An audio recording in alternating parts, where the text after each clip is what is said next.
आगे बढ़े आपको बताएं कि पीटीआई के मरकजी सेक्रेटेरिएट पर सीडीए ऑपरेशन का मामला सेनेट जा पहुंचा। सेनेटर शिबली फराज ने कहा है कि हुकूमत सियासी मुकाबला नहीं कर पा रही है तो ओछे हथकंडों पर उतर आई है।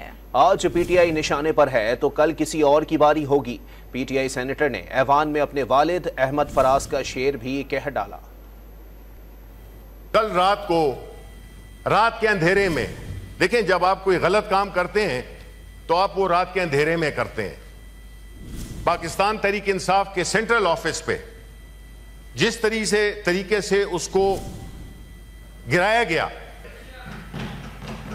आप जो भी जुल्म सितम कर लो, ये लिखा जाएगा।